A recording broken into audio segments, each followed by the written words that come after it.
Վանաձորում կայացավ բյուջե 360 աստիճան ծրագրի փակման միջոցառումը, որն իրականացվել է Եվրոպական միության ֆինանսական աջակցությամբ, Իրավաբանների հայկական ասոցիացիա հասարակական կազմակերպության ղեկավարությամբ, կոնսորցիումով գործարկվող բյուջեներ քաղաքացիների համար ծրագրով տրամադրված ենթադրամաշնորհի շրջանակներում ուղղակի ժողովրդավարություն հասարակական կազմակերպության կողմից։ Միջոցառմանը ներկա էին համայնքային կառույցների, քաղաքացիական հասարակության, մեդիա դաշտի եւ ծրագրի շահառու հաստատությունների ներկայացուցիչներ։ Ամբողջ ռեսուրսը եւ նպատակ ուղղեցի քաղաքացիական կազմակերպությունների կարողությունների զարգացմանը, սա կարող եմ ասել են տրադիցիոն կամ շատ դեպքերում 1-2 ժամանոց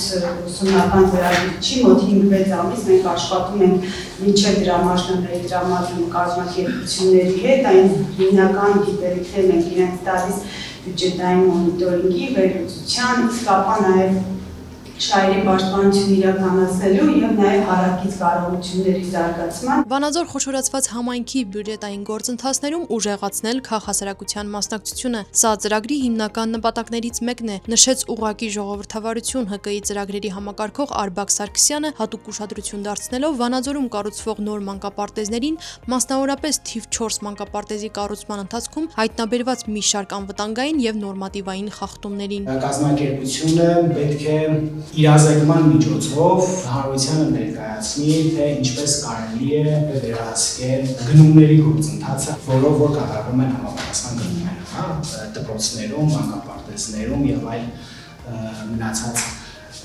կառույցներում, որը որ բացառությամբ հնարավոր է ուսումնասիրել։ Վանաձորի 23 մանկապարտեզների եւ 19 դպրոցների գնումների գործընթացը, դրանց փաստաթղթերի մոնիթորինգի արդյունքները եւ բացահայտված խնդիրները հետաքրքիր ձևաչափով ներկայացրեց ՀԿ-ի մոնիթորինգի մասնագետ Լիլիթ Մելիք-Ջանյանը։ Նա թիրախային անդրադարձավ 3 մանկապարտեզների շինարարական աշխատանքներին, նշելով, թե այժմ ինչ փուլում են դրանք գտնվում։ Գնալով, տեղում տեսնելով, հասկանալով, բարձր դառնում, որ շենքը մնացած շինություններից շատ մոտ է, որը որ խախտում է ընդհանուր նորմատիվները։ Այսինքն դրա հետ կապված բնականաբար դեռ աշխատանք ունենք անելու ու բնականաբար եթե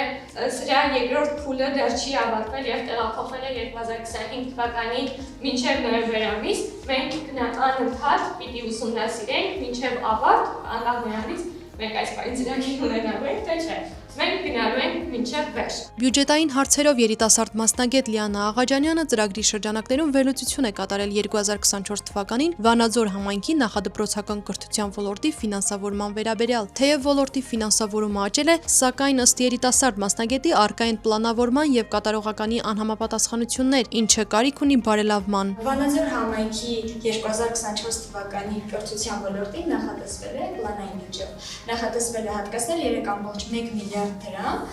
որը կազմել է պլանային բյուջեի ծախսերի ամենամեծ մասը 45%-ը։ Նախատեսված այս ֆինանսավորումը նախորդ տարվա փաստացի ցուցանիշը գերազանցել է մոտ 13.4 անգամ, 4%-ով։ Համայնքային կառույցների եւ ծրագրի շահառու այլ մարմինների միջև ակտիվ քննարկումն ու խնդիրների վերհանումը կարևոր էր թափանցիկության ապահովման, ոլորտի զարգացման ուղղված անհրաժեշտ քայլեր ձեռնարկելու համար։ Հանդիպման եւ բաց քննարկման հարցերը, որոնք բարձրացվեցին, մեզ ավելի շատ կօգնեն հետագայում կենտրոնացնելու մեր աշխատանքը, այսինքն հասկանալու թե այն ոլորտները, որտեղ որ մենք մտնում ենք առանց մասնագետ լինելու, օրինակ շինարարությունը, ում կարող ենք դիմել այդ տարբեր հարցերի պատասխաններ ստանալու համար։ Ծրագիրը միայն թվերի ու վիճակագրական տվյալների տեսքով խնդիրները ցույց տալու մասին չէ, այն ունի կարևոր առաքելություն պահպանել համագործակցային աշխատանքը, ինչի վառ օրինակը բյուջեներ քաղաքացիների համար ծրագրով երիտասարդ մասնագետների ներգրավվածությունն է։ Ես եղել եմ այն 100-ից ավելի երիտասարդներից մեկով, հնարավորություն է ունեցել մասնակցել բյուջեներ քաղաքացիների համար ծրագրին եւ հետագայում այն 4 մասնակիցներից եմ, ովքեր ընտրվել եւ անցել են աշխատանքի տարբեր քաղաքասարակական կազմակերպություններում։ Ծրագրի ընթացքում իմ ձեռք բերած գիտելիքները ես կիրառել եմ իմ թիմի հետ իրականացված վերլուծության ընթացքում։ Մենք իրականացրել ենք Վանաձոր համայնքի նախադպրոցական կրթության վերլուծություն։ Երիտասարդ մասնագետը համեմատել է բյուջեի պլանավորված եւ առկա հատկացումները, հատուկ ուշադրություն դարձրել այդ ոլորտում պետական բյուջեից ֆինանսավորման ծավալներին։ Կա դեռ անելու աշխատանք, նաև բյուջետային այդ անհամապատասխանությունները պլանավորված եւ նախատեսված եւ փաստացի տրամադրված գումարների մեզ հուշում են պլանավորման գործընթացի, բյուջետավորման գործընթացի կատարելագործման անհրաժեշտության մասին։